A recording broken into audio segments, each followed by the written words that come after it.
and 89.3 KPFB in Berkeley, 88.1 KFCF in Fresno, 97.5 K248BR in Santa Cruz, and online at kpfa.org. The time is 1 p.m. Stay tuned next for Echo Shock.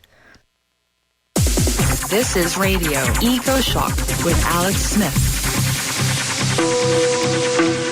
Civilization may begin to unravel just 30 years from now if we cannot mount emergency action to save a livable climate. From Australia, David Spratt explains the warning heard around the world. From the UK, lead author Eunice Lowe says thousands could die in New York or Los Angeles by 2050 from the heat. Then the next step in the local food revolution. Welcome to Radio EcoShock. Climate-driven storms, droughts, and fires are coming much sooner than scientists predicted. Now, an Australian report suggests civilization as we know it could break down starting as early as 2050. It comes from former fossil fuel lobbyist Ian Dunlop and Code Red author David Spratt, with an introduction by Admiral Chris Berry, once Australia's former top military officer. It's called Existential Climate-Related Security Risk, a Scenario Approach. It was published by Australia's Breakthrough National Centre for Climate Restoration, and it got incredible press coverage and viral social media buzz around the world. From Australia, David Spratt returns to Radio EcoShock. Welcome back, David. Thank you very much for having me, Alex. So, David, what do you mean by an existential risk to civilization? An existential risk to a system is a threat or a risk that would either undo it or so damage it that it would take a very long time to recover. In terms of climate change and human civilization, it means that human civilization, the culture which we have developed, particularly over the last 2,000 or 3,000 years, would be severely battered and probably unrecognisable from where we are today. And this is not just our words. Professor John Hans-Joachim Schellenhuber from the Potsdam Institute last year said that we are now reaching what he called the end game in climate change. And recently he gave an interview where he said that if we continue down the present path, and I'll quote him so it's accurate, he said, there is a very big risk that we will just end our civilization. The human species will survive somehow, but we will destroy almost everything we have built up over the last 2,000 years. Now, that's a very eminent scientist and advisor to people like Pope Francis and the German Chancellor. So that's what we're talking about. Just to be clear, you and Ian Dunlop are not predicting the world will end right at 2050, and as you say, that humans will go extinct then. So what are you saying? Look, our report is in two parts. The first is an argument about how we think about the risks of climate change. And it's been my observation that a lot of the policy making is around the idea, look, there's a 50-50 chance, a 50% chance of something happening, which is really in the middle of the range of the possibilities. I mean, if you're an engineer and you've got a steel girder which you're putting into a building, and you could say, look, there's some risk that this might bend, okay. There's some risk that it might crack, not so good. Or there's a risk that the girder could actually snap and bring the building down. You would say that high-end risk of the girder snapping is the thing that you need to look at and avoid. So what we're saying with climate change, let's not focus so much on the middle-of-the-road outcomes, but look at the high-end outcomes and work out what we have to do to avoid them.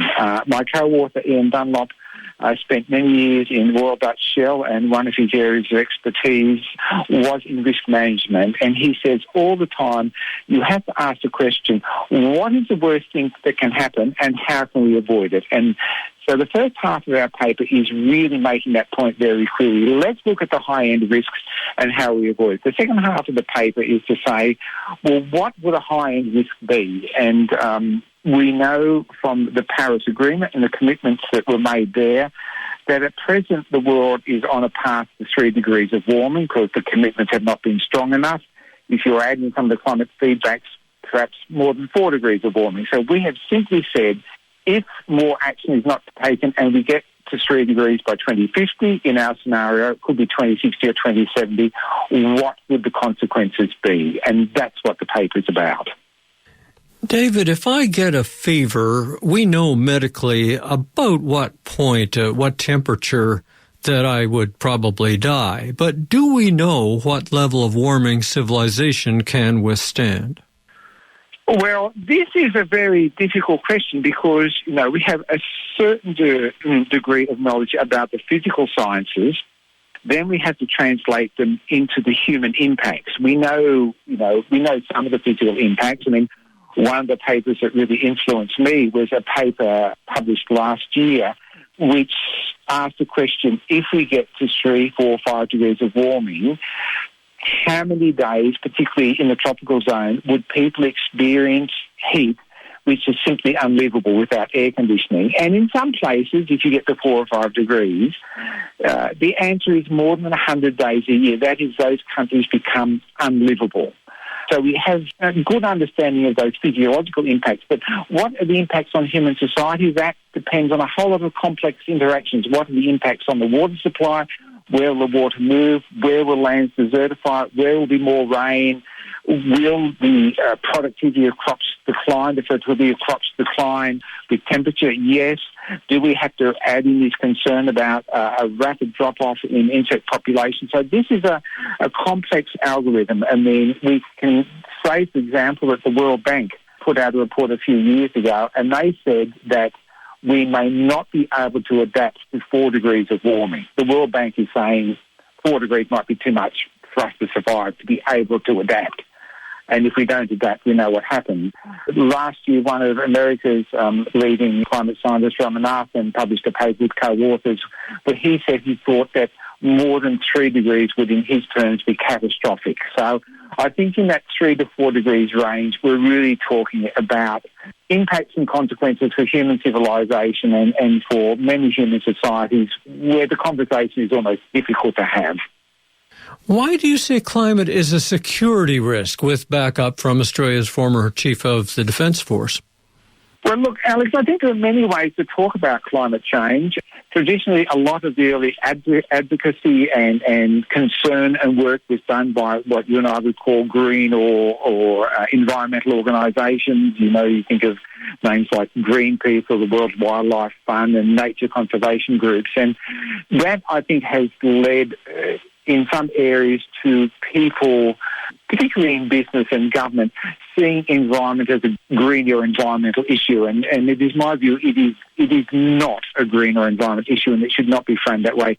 This is an issue about the safety and protection of people and nature. I mean, we know that the first duty of a government is to protect the people, broadly speaking. I mean, whether it be their physical security, their safety, the laws we have about safety at home, on the workplace, in swimming pools, social safety nets for health and medical care, and so on. I mean, it is the idea of the safety or lack of safety of people that I think is important. So coming from the national security, which is really about human security in the end, the security of people to have land and water and food and be able to live, is a different way of telling the story that engages different audiences. And I think for some governments and some parts of the bureaucracy, it's a fruitful conversation to have.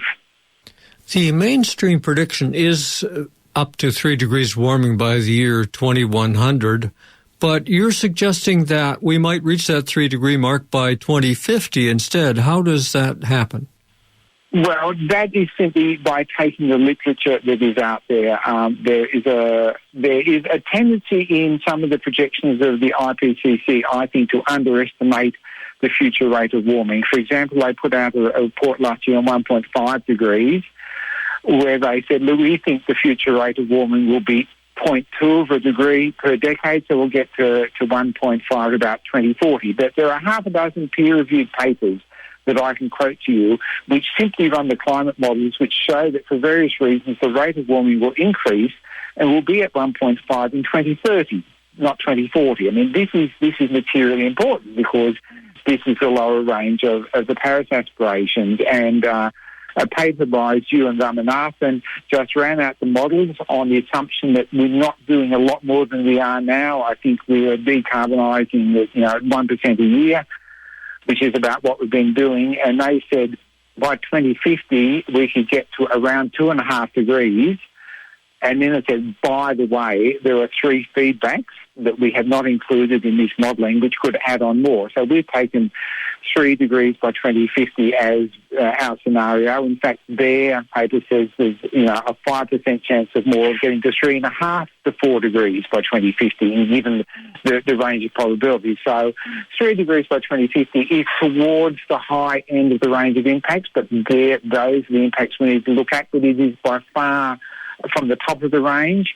And whether we get there in 2050 or 2060 or 2070 probably doesn't matter for the purposes of the argument too much. It's the fact that 3 degrees is where the lack of political will is taking us at the moment. If this terrible scenario becomes reality in 2050, you suggest the global food system will break down and perhaps up to 1 billion people will have to migrate to survive. That sounds pretty extreme. Is it really possible? Well, look, it's not my words. For example, there's a UN report which we've just referenced in our paper, which looks at conflicts over land, and they said that in their estimation, in another 30 years, by which they meant 2050, 1 billion people in the world would either need to fight or flee because of the shortage of land on which to grow food. So here's the UN saying, just on land shortage, conflicts over land, 1 billion people might need to fight or flee. Then we have the other drivers of dislocation, for example, rising sea levels. We know, for example, in Bangladesh that a 1 metre sea level rise would inundate 20% of the land and displace 30 million people. I mean, one country. Then we have the other issues such as the deadly heat, the lethal heat, where people will have to move because it's simply too hot to live and grow food there. So it is a complex interaction of different drivers. Land shortage, desertification, changing monsoons, sea level rises, deadly heat. And I think that the 1 billion figure is not unreasonable. Look, we don't know.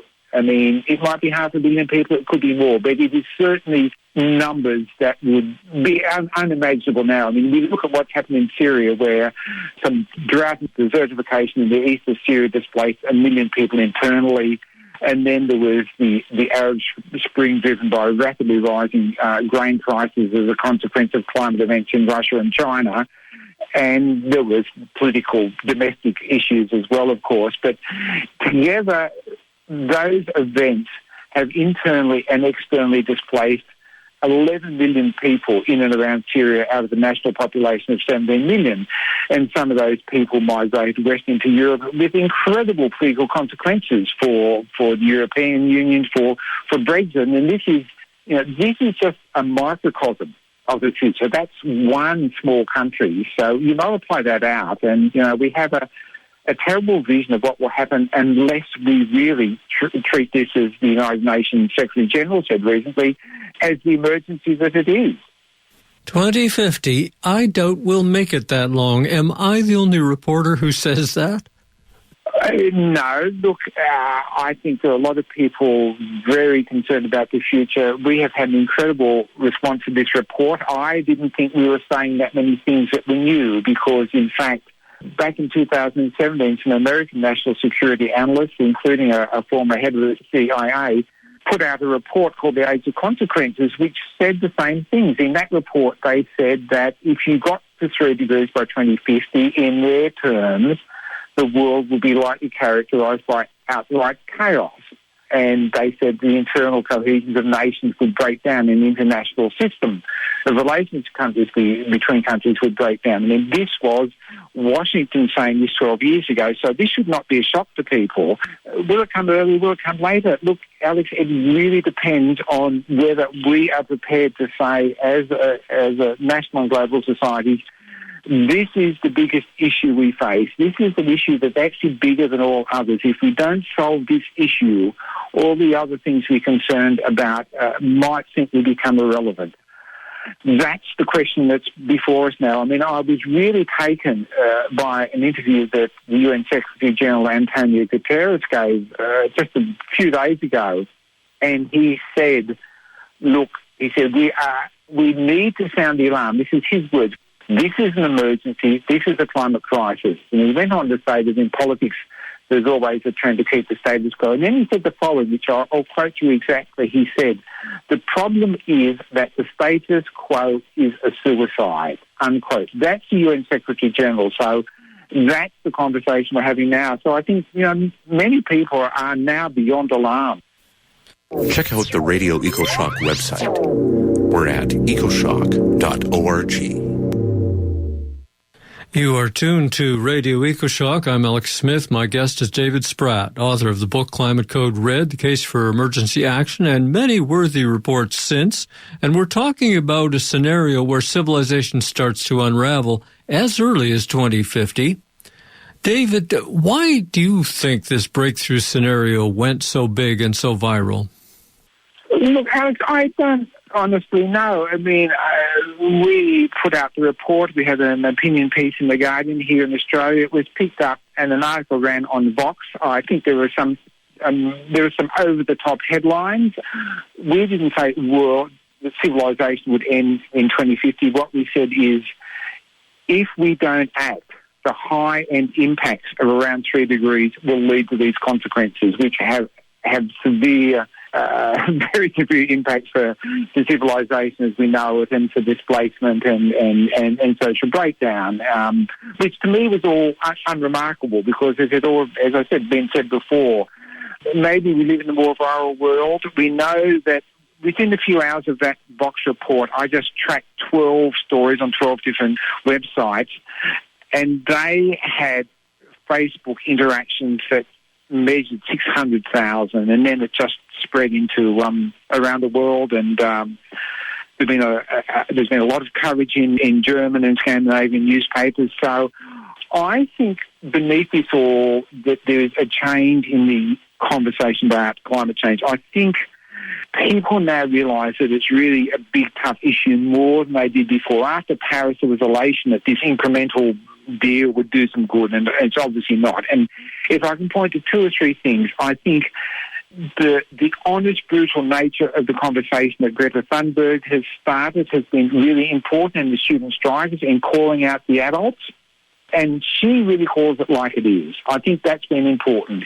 If you look at groups like Extinction Rebellion in the UK, they've been calling it like it is. I mean, 12 years ago, we wrote a book called Climate Code Red, The Case for Emergency Action, which sort of established the idea that this was a climate emergency. And now you have groups around the world campaigning for climate emergency. We've had almost 600 local government councils recognise climate emergency as the way to step it up to political change. So I think there is a new realism about it. There are also some sort of doomerists, we're all doomed sort of people out there, what I call gurus of the apocalypse, whose analysis I think is wrong.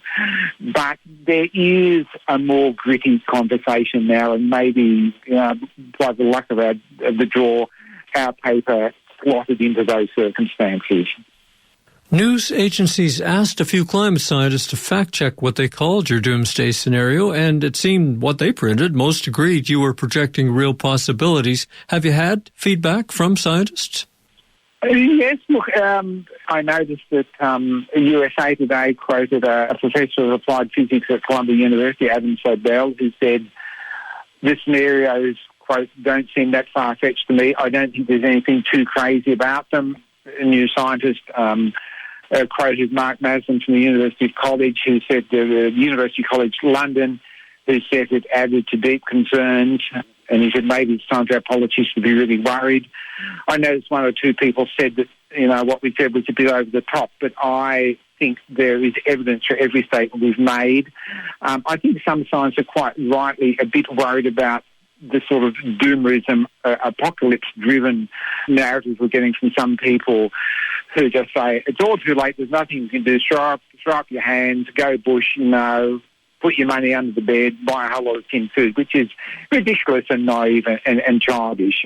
So I think scientists are reacting to that. But we have had very little criticism of the peer-reviewed science on which the scenario is based. Of course, the scenario is somewhat thinking into the future, but I think it's well-grounded.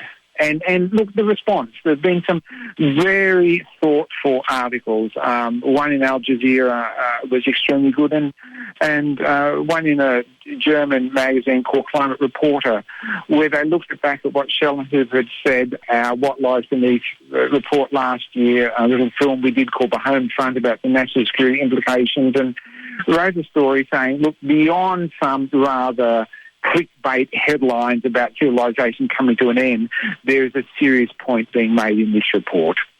You know, science can only operate with data from the rearview mirror. I just interviewed the lead author of a paper about the heat deaths that will occur in 15 major American cities by 2050, but their model was based on numbers from 1987 to 2000. It doesn't include new developments like the increase of multi-continental heat waves or the appearance of back-to-back heat waves that I've covered recently on the show.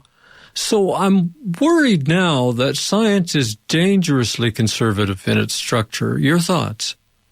I think we talked last year about our report on What Lies Beneath, which tried to look at some of those issues. I mean, science is conservative in several ways. First of all, you don't say something until you can prove it 10 times. It's not the balance of probabilities. It's evidence that really can't be disputed. So there are a lot of things that are going on. You can't say. I mean, one of the really telling criticisms of the IPCC is that they're really obsessed by computer-driven models, and we know that those models can't deal with certain things. I mean, it's first of all the data and the evidence from the past on which you base the model, and because we are now in a climate system which now has more greenhouse gases than at any time since modern humans walked on this planet, we don't have the data analogues on which to do some of this. And then, of course, those models can't deal with what we call the non-linear events. It's not the temperature going up and there being more water vapour in the atmosphere and winds perhaps being stronger and driving stronger cyclones because the sea surface temperature is higher. That's all well known and a fairly predictable response to increasing levels of warmth in the system. But it's the non-linear systems where the ice sheets slip, where we start to mobilise the permafrost in the polar north, or where we lose something like the Amazon and a lot of carbon goes in the atmosphere. These non-linear system step events are not well included in climate models because, in fact, you often don't know them, as you say, except in the rear vision mirror when you say, oh, look, it's already happened. That was the research about West Antarctica in 2014 where they said, we think that this system has already flipped and doesn't need any more energy to produce a multi-metre sea level rise. So, yes, it is. In that sense, it is structurally conservative, and that's why I think the expert opinions of scientists saying, I think, given my knowledge, the models, the climate history, my level of expertise, I think that X is going to happen. So, when somebody like John Schellenhuber says, I think there's a big risk that civilization will come to an end and we will destroy almost everything we've built over the last 2,000 years. That's the sort of expert opinion which to me is as valuable as a whole lot of climate models which can't incorporate all the physical processes. Right, and they don't take into account the fact that governments may not continue to function. I mean, history shows there can be government breakdowns or the grid can go down, and there's just so many factors that aren't allowable within the scientific model. Yes, I was going to say, this is the big complex issue that, we have these capacities to produce science about the physical processes and perhaps, desertification and changing availability of water. But then you've got all those human issues as well that comes in. I mean, one of the issues that is happening in emergency management services in Australia, and I know in the United States as well, is what happens? Do we have the capacity if we've got 2 or 3 simultaneous crises at the same time? What happens if we've got a huge wildfire in California and a typhoon battering, cyclone battering Florida and inundation somewhere else? Do we have the emergency service capacity, the human capacity to deal with 3 or 4 crises at once? And the answer at the moment is no. So, this is territory where a lot of concern is being developed, and that's why this discussion which we have about risk management really connects in with those sort of people. David Spratt, is it possible the terrible scenario you and Ian Dunlop describe will not happen or will not happen for another century or two? Well, that depends what we do. One can be pessimistic or optimistic about the capacity of the human species to not create the conditions for our own extinction. The record so far is not good, in that we have been decarbonising and reducing the carbon-intensive production very, very slowly. We now have to do this at an incredibly rapid rate. We know from study of past climate history that the last time we'd had this level of carbon dioxide in the atmosphere, a little over 3 million years ago in the Pliocene, temperatures were 3 degrees warmer, which is our scenario, and over time, sea levels back then were at least 25 metres high. So we have already gone too far. Are we prepared to say this is an existential crisis? This is something that could bring everything we care about to an end? I don't know. I mean, I was really heartened where Will Steffen, who you and your readers might know as Professor of Climate Science from Australia and the lead author of the Hothouse Earth paper last year, which was the most downloaded peer-reviewed paper in history of the web, I think. And he last year said, look, in Australian context, he said, we have to get emissions down fast. This means that it has to be the primary target of policy and economics.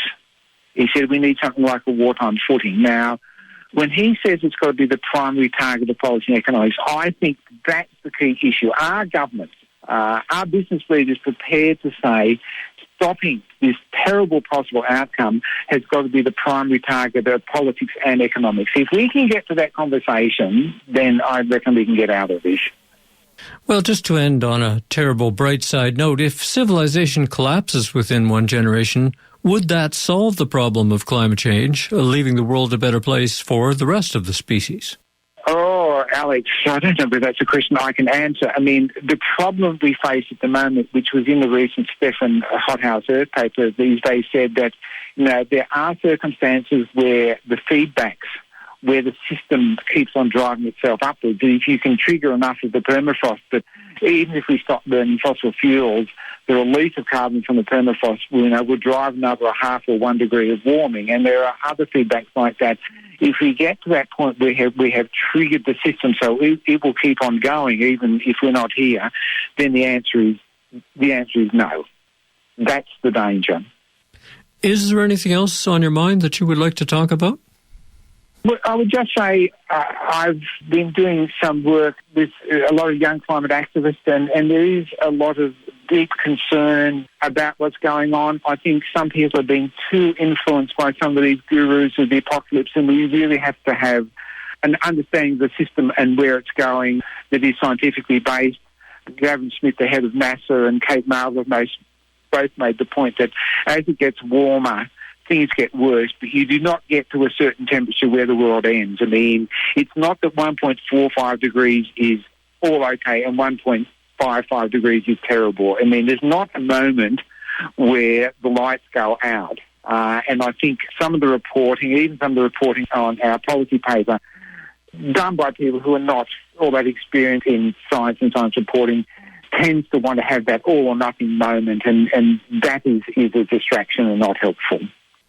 You can find the short and shocking new report from David Spratt and Ian Dunlop absolutely free at www.breakthroughonline.org.au. I will add further commentary and follow-up links in my own show blog at ecoshock.org. Follow David's work, as I do, at his blog at climatecodered.org.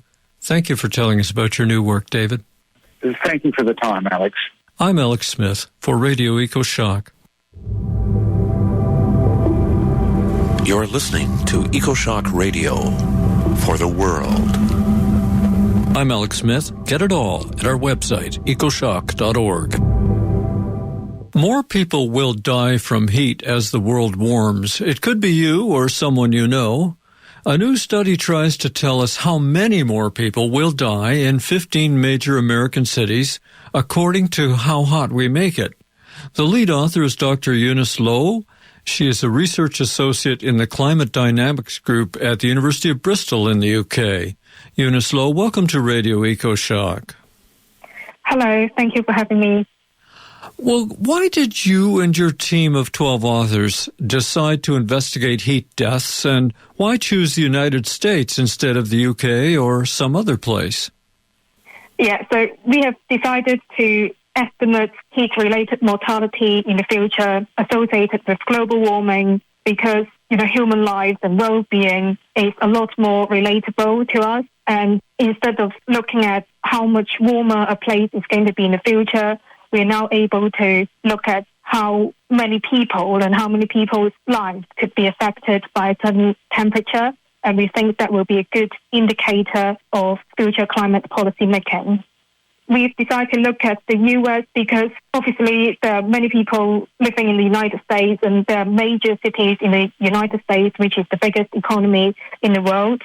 Also, the United States is the one nation that has announced pulling out of the International Paris Agreement.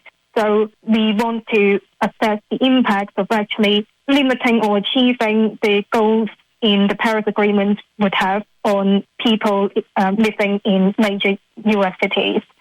And the other reason is that we do need reliable health and temperature data in the observations in a historical period. And we have a lot more reliable data in the United States than many other places in the world. Well, that makes sense. And you emphasize the need to talk about heat mortality on a city-by-city basis.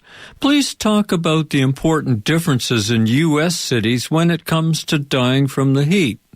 Yeah, so we've decided to look at heat-related mortality on a city level because the relationship between daily temperatures and mortality risk is very different from city to city, even within the same country.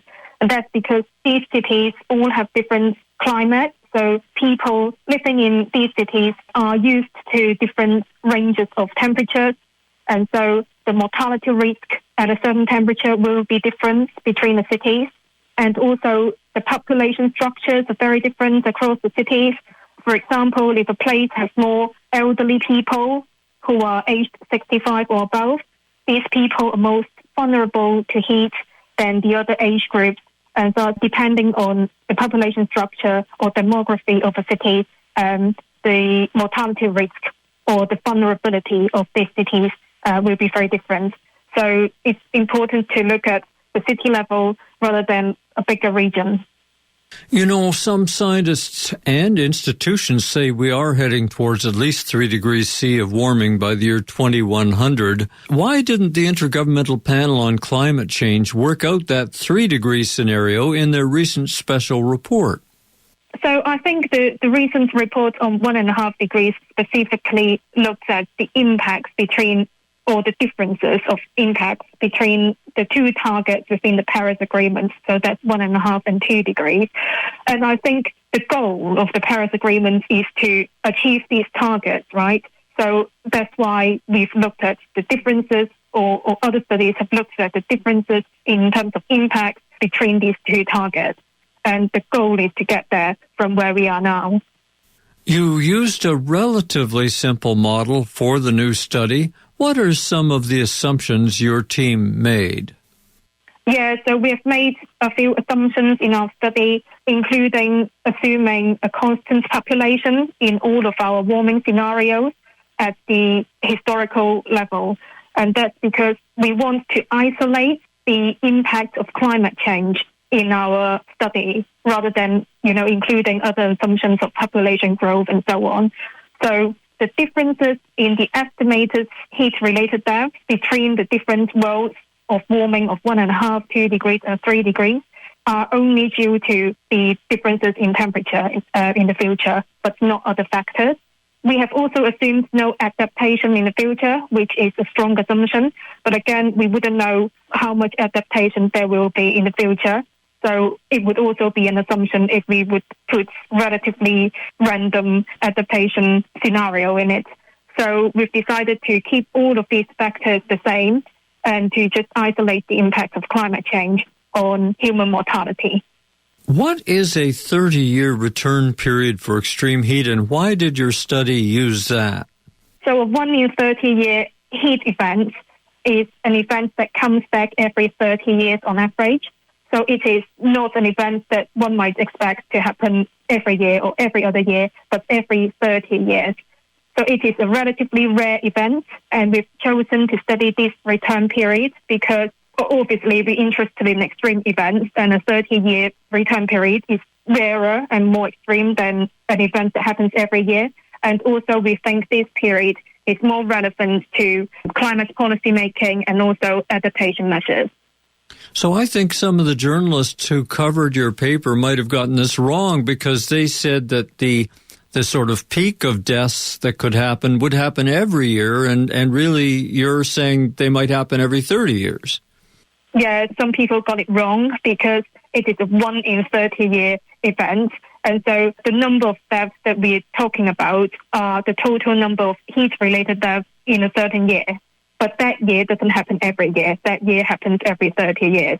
I think some people are confused by the 1 as in the annual number being like it happens every year. But we're talking about an annual number of heat-related deaths that is associated with an extreme event that happens every 30 years. Well, that's what I thought, but I do have a problem with you choosing that for your paper, because it seems like we're getting record extreme heat almost every year, or at least very often, much faster than 30 years. We just had over 50 degrees in India. The American West Coast is in triple digits right now. So I wonder whether that's going to be really valid as a way of forecasting the future.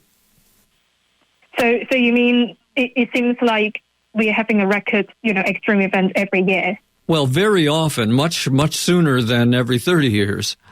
Yes, I think you're right. And when we look at a 1 in 30-year event, so that's the definition of an extreme heat happening every 30 years. But the temperature associated with these events are different in different worlds.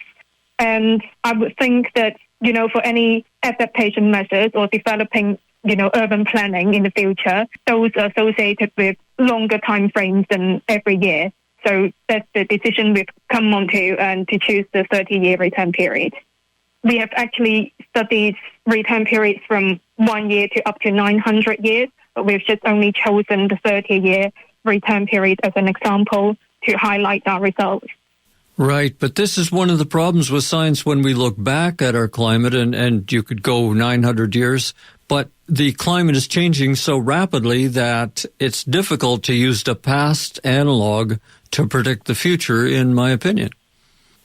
Well, I'm not sure how I can comment on that. It's just a problem that I think science has to look at, climate science now, because the climate is changing so rapidly. But let's move on. I mean, could you explain for our listeners some of the conclusions from your paper on substantial heat-related mortality in U.S. cities?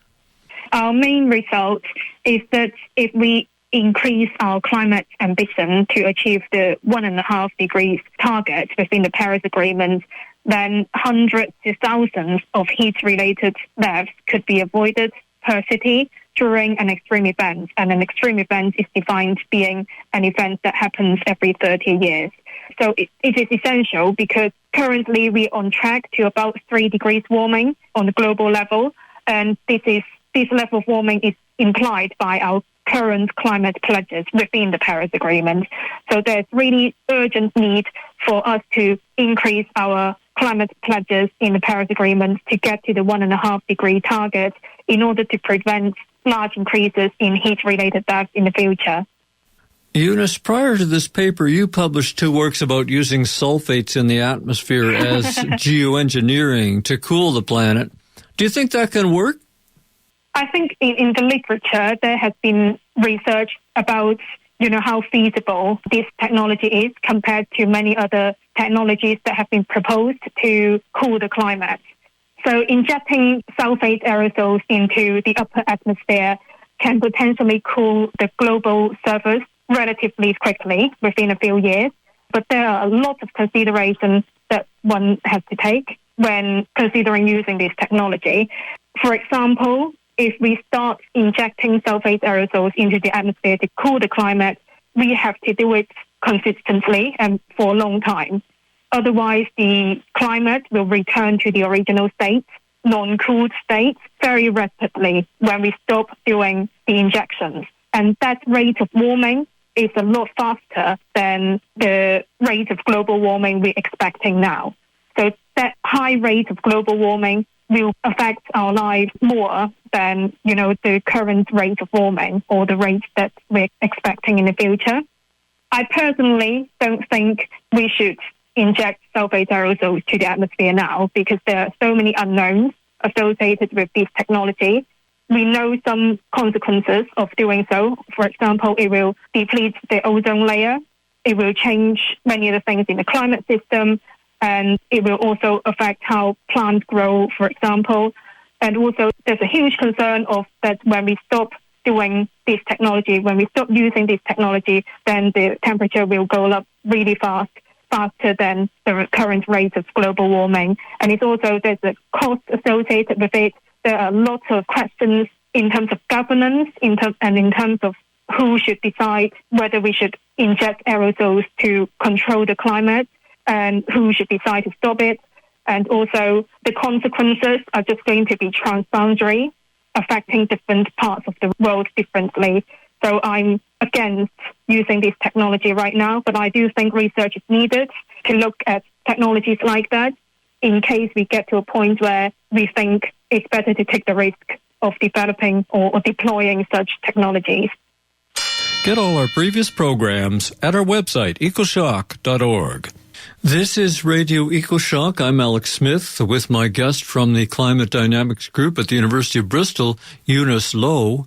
We are talking about new science on heat deaths in American cities as the world warms. We think that somewhere between 40 and 70,000 people died in 2003 in Europe in the heat wave then, and an estimated 56,000 Russians died in the 2010 heat wave. Do such high numbers in a single year endanger the statistics produced by your model? Well, I think the methods we've used in our paper are robust, and many studies in epidemiology have used this modeling technique to estimate the mortality risk associated with temperatures under global warming. And we've also used dedicated climate modeling scenarios to project temperatures in the future. I believe we've used state-of-the-art methods in terms of modeling in our paper. But obviously, we're looking at city-level mortality in our study, and we're also looking at differences between worlds that are 1.5 and 2 degrees in the future. And I think those will affect the numbers in our study compared to what have been observed in the real world in past extreme events. The U.S. government, we know, is retracting climate controls, but city governments continue climate action. They are sort of leading the nation from below. Your new paper will give those mayors and councils more information to help keep voters on board with local climate action. Was that part of your goal as well? Yes, it was. We basically know that temperatures are going to rise under global warming. That's the definition of global warming. And we also know that heat waves are going to be more frequent and more severe in many places in the world. But I think really estimating the numbers of deaths per city between different levels of warming that are the targets within the Paris Agreement or where we are currently headed will give a strong motivation to local governments and nations, and also nations around the world, to really increase their climate action to achieve the Paris Agreement goal. Covering your new paper, both the New York Times and The Guardian in the UK gave headlines more to the coming heat deaths rather than the lives that could be saved with climate action. At least that was my impression. Are you more hopeful about the way your study can be used? So I've chosen to estimate the deaths that could be avoided by limiting global warming rather than estimated the extra deaths that would happen if we, let global warming continue to hit the 3-degree mark, because I think it is hopeful, we still have a chance to increase climate action to reach the 1.5-degree goal. But this window of opportunity is closing really fast. So I chose to put it this way of the benefits or the public health benefits of limiting global warming in order to give hope, to policymakers and tell them actually you still have some time to act. And if you act now, then this will be the benefit to the public health. There's a lot of good news science coming out about the way heat is changing as the world warms. In my June 5th Radio EcoShock show, I interviewed Dr. Jane Baldwin of Princeton about her paper, and their team found back-to-back heat waves are a new development since the year 2000, and I wonder that may not be covered in your baseline climate, which I think ran from 1987 to 2000. So there may be new discoveries that, in fact, increase the number of future heat deaths, do you think? Yeah, I think if we had a longer historical period of daily temperature and mortality that we could have used, then the results will be, maybe slightly different, because our results are based on health models that were developed with the data from 1987 to 2000. And if the periods that we included in our study included more extreme heat events, for example, then our models would have been more accurate in terms of estimating the mortality risk associated with very high temperatures, which currently we do not have, because temperatures that we are projecting in a 3-degree world in the future, for example, are beyond the historically observed maximum temperature during the 1987 to 2000 period. So a longer and more reliable observed data of health and also, the climate would be very helpful in these kind of studies. Well, there's always more work to be done along those lines. Another question about projected heat deaths is dependence on air conditioning in many American cities. AC is almost total in the South. But if the grid goes down due to the heat or any other reason, wouldn't heat deaths possibly multiply greatly? So you mean if air conditioning goes down in the Right. future? I mean, I think your study presumes that air conditioning will remain in place as it is now. Yes. So air conditioning is obviously one of the ways of reducing exposure to extreme heat at home or at work. So yeah, we have assumed that the accessibility of households and people in these United States cities to air conditioning to remain the same in the future. So if this changes or this increases or decreases in the future, then the number of heat-related deaths would change in the future. So this means that based on this study, if for some places in the United States where air conditioning is not that available, if the air conditioning is made a lot more available in the future as an adaptation measure, then these large increases in heat-related deaths could be avoided as well.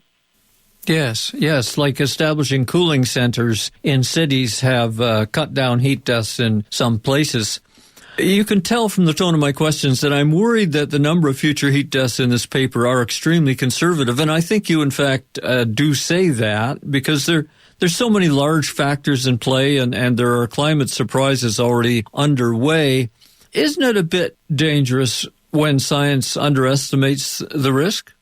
I think in some sense, our estimates are conservative. For example, we haven't considered a growing population or an aging population, both of which will increase vulnerability or, at least the number of people exposed to extreme heat in the future. But we also haven't considered future adaptation measures, which will hopefully be in place after reading this study, and also will reduce the number of heat-related mortality in the future. It's hard to say whether these estimates are conservative or aggressive because we just haven't considered many things or many factors that will change in the future that will affect our results. Well, I always think it's a good sign when a new paper stimulates a lot of questions. Eunice, what are you working on now, and what are questions you would like to see answered? So I'm currently looking at the urban heat island effect, which is when urban areas are a lot warmer than the surrounding suburban or rural area because of the different building materials in an urban area and also the limited sky view due to high-rise buildings in an urban area. So we haven't studied or particularly considered the urban heat island effect in our current study because the climate model we used didn't have that high a spatial resolution to represent structures or microclimates within a city. But with newer climate model projections, I'm hoping to look at how the urban heat island effect would change in the future and also how that would then affect human health and mortality within cities. From the University of Bristol, we've been speaking with Dr. Eunice Lowe. You can find links to this new paper on heat deaths in American cities according to climate action in my show blog at ecoshock.org. Thank you so much, Eunice, for sharing your valuable time with us. No, thank you. Thank you for having me. I'm Alex Smith for Radio EcoShock. Radio EcoShock. We just have time for a few-minute teaser for Deep Revolution. From Colorado, where they started the first transition town in America and led local food, here are Michael Brownlee and Lynette Marie Hanthorne. This is from a live online session called How to Live a Life of Destiny in a World Running Out of Time. It was recorded June 13th, 2019. We've invited you here because we're very aware that the recent disturbing news about humanity's existential predicament is reaching more people than ever before. Yes. Many are waking up to the realities of mass extinction, the devastation of our biosphere, and the possible imminent collapse of human civilization, even the potential for near-term extinction of the human species. Increasingly, we're hearing that it's just too late to stop these disasters, that we've failed to respond in time to avoid worst-case scenarios, that now all we can do is learn to adapt to a profoundly uncertain and deteriorating future. Our understanding of reality is being turned upside down, and it all seems to be happening very quickly. Yeah. For many, this is deeply confusing, disturbing, even life-disrupting. In this presentation, we will assume that you have been paying attention, that you are already aware of at least some of the dimensions of this predicament, and that you're not only deeply concerned, but also suspect that there has to be more to the story. Well, we're here to confirm that there is. You may even feel that you're being mysteriously called to rise to the greatest occasion in human history, that perhaps you bear within you some great responsibility, a kind of deeper calling that compels you to not look away or turn away from what's unfolding in our world today. Right. We've invited you here because you may be among those who are destined to be the pioneers of the deep revolution and evolutionary course correction that is just beginning to take hold on our planet. Just at the moment, we are realizing that everything is at stake, that everything we all hold dear could be lost, everything and everybody we love. So we've invited you here to consider the possibility of taking your place on the front lines of the deep revolution, for you are greatly needed now. Before we go any further, we should say something about who we are and why we are doing this. Together, we've been studying and learning how to respond to our collective predicament for many years now, mostly working with individuals who sense that they have a mission to fulfill or some kind of inner calling in the world, but often find themselves blocked, overwhelmed, or burned out. In 2005, we expanded our work beyond the individual level to begin developing pathways for communities to become resilient and self-reliant in the face of the profound global changes that were coming, including global warming, fossil fuel depletion, and an impending global food crisis. We were among the early pioneers of the relocalization movement, inspired by Post-Carbon Institute, discovering how communities could learn to meet their most essential needs locally. Again, in 2008, we affiliated with the International Transition Towns movement, which had begun 2 years earlier in the UK and was quickly spreading throughout Europe and other parts of the world. And we helped bring that growing movement to this country. In fact, as Transition Colorado, we were the first officially recognized transition initiative in North America, and we began training potential transition leaders all over the country. Michael served on the first board of directors of Transition US, along with Post Carbon Institute's Richard Heinberg. This was all about making the transition from a fossil fuel dependent society to communities becoming islands of sanity and creative resilience. With the transition movement, relocalization was going global. In Boulder County, our home, we quickly shifted our efforts to focus on localizing the food supply, taking it back from the global industrial food system, which we quickly learned is responsible for producing more than half of all greenhouse gas emissions and is the largest and most destructive industry on the planet. We also learned that of all deaths each year in North America, Europe, and Australia, more than half of those deaths are from food-related illnesses. In other words, the global industrial food system is killing us and is rapidly diminishing the planet's ability to support life. And this still somehow escapes the notice of almost everyone, along with the dawning reality that an unholy alliance of big ag, big food, big pharma, big banking, and big government has not only stolen our food supply, but has also stolen our freedom and sovereignty. With these realizations and knowing that global warming was rapidly diminishing global food production capacity, maybe 50% by mid-century, we came to see that the popular local food movement had to rise far above being merely a lifestyle movement, that it had to quickly rise to a radically new level of impact, effectiveness, and scale. In 2016, I published a rather ambitious book about this called The Local Food Revolution: How Humanity Will Feed Itself in Uncertain Times. Shortly thereafter, we launched the online Local Food Academy to begin to train people to lead the local food revolution by developing resilient and self-reliant regional food systems. And this work is all continuing, and in fact, we're expanding it.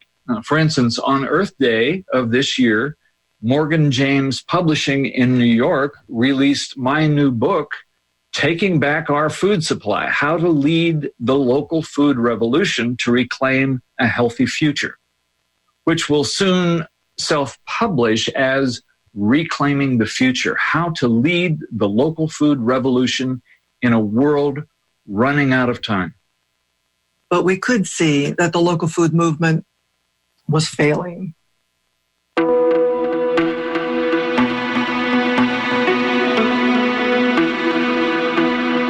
What a way to end. Two founders of the local food movement say it failed.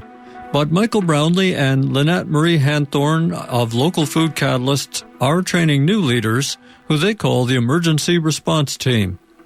Brownlee is the author of The Local Food Revolution: How Humanity Will Feed Itself in Uncertain Times, and Reclaiming the Future: How to Lead the Local Food Revolution in Your Community. We're out of time. I'm Alex. Thank you for listening and caring about our world. Ooh, they mad. Ooh, they mad. Ooh, they mad. I'm Computer Blue. I'm Sake One. I'm Chris Riggins. Join us on Ooh, They Mad Fraudcast as we explore the things that make all of us mad. Whether it's culture, music, politics, sex, or love, we're going to explore who mad and why. So tune in Sundays at 9 p.m. on KPFA and let's get really real. Yo, you mad, bruh? Nah, I ain't mad, bro. You mad, CB? Nah, love. Never mad. KPFA has gone social. Media, that is. Stay connected to all things KPFA by visiting our Facebook and Twitter pages, where you'll be able to get special access to additional news and information from all of your favorite KPFA news and music programs. And make sure to check out KPFA's YouTube channel for never-seen-before musical performances and past KPFA author events. KPFA knows this is your station, and we want you to feel connected to us at all times so we can all continue to stay vigilant as always.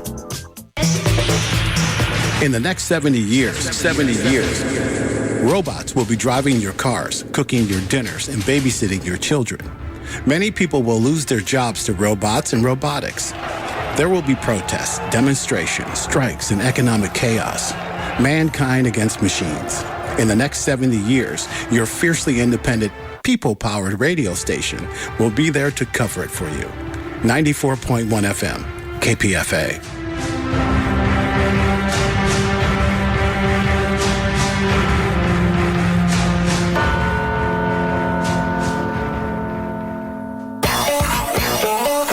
You're listening to 94.1 KPFA and 89.3 KPFB in Berkeley, 88.1 KFCF in Fresno, 97.5